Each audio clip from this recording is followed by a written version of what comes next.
ṣàbòsí wọ́n máa ń sọ fún yín gbogbo ìgbà tí bá ń kọ́ yín lẹ́kọ̀ọ́ ní class mo ní tó bá nígbàgbọ́ pẹ̀lú ẹ̀kọ́ tó kọ́ lábẹ́ ẹ̀mí àgbà wípé o fẹ́ kíìpẹ̀ àwọn ọmọ yìí ní jéèyàn òótọ́ ni o ẹ̀rí rèé o ṣé kù ní tí bàbá ẹ tọ́jú tó sọ ẹ́ déèyàn. Gbogbo wọn tó bá lérò pé ẹ̀kọ́ tó kọ́ ìwọ nìkan àtàwọn ọmọ ẹ ló fẹ́ dà jẹ ìwọ náà wàá gbé sínú làákàyè wípé kòǹdí tó bá nílé tó jẹ́ ti bàbá ẹ̀ sóun ló sọ ẹ́ déèyàn. Tí tó bá lé ní òbá sọ ẹ́ déèyàn ó túmọ̀ sí pé sàtífíkẹ̀tì pòfẹ́sọ̀ kì í sọmọ ní pòfẹ́sọ̀. Tí o tó bá ti bá nú lé yìí tí o bá ti sọ ẹ́ déèyàn ó túmọ̀ sí pé sẹ̀tífíkẹ̀tì tí pòfẹ́sọ̀ gbà kò lè sọ ọmọ ẹ̀ di pòfẹ́sọ̀. Òun ni Buhari sọ pé wàjáde náà lè yá bá àná ilẹ̀ fún wa bá àfún àkìdàmún.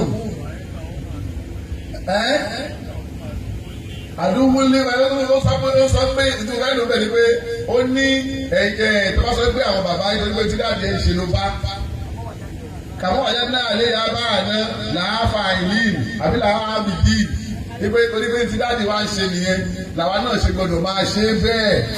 قال أفرأيتم ما كنتم تعبدون أنتم وآباؤكم الأقدمون فإنهم عدو لي إلا رب العالمين. Wípé ẹ̀yin àtàwọn bàbá yín nígbà tó bá já sí wípé ní táwọn bàbá yẹn ṣe lẹ́yìn náà kàn follow blindly.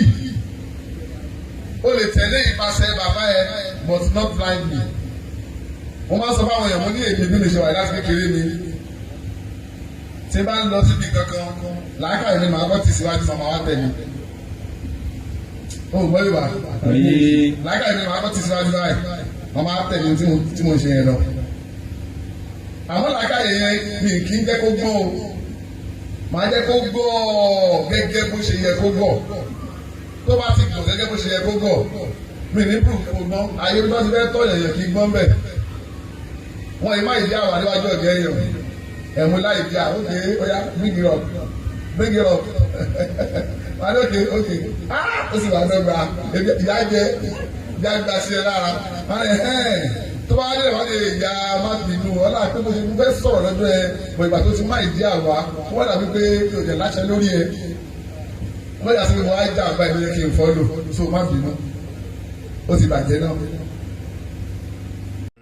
Kéèkì ló wáyé pẹ̀lú búrẹ́dì bákan náà ni ọbẹ̀ òní ti ṣetán àti ẹyin pẹ̀lú ápù bákan náà òun ni chicken òun náà ti ṣetán àdúpẹ́ fún Ọlọ́run àti ẹja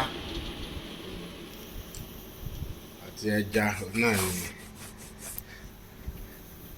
ọ̀nà làwọn yẹn chicken àtẹja.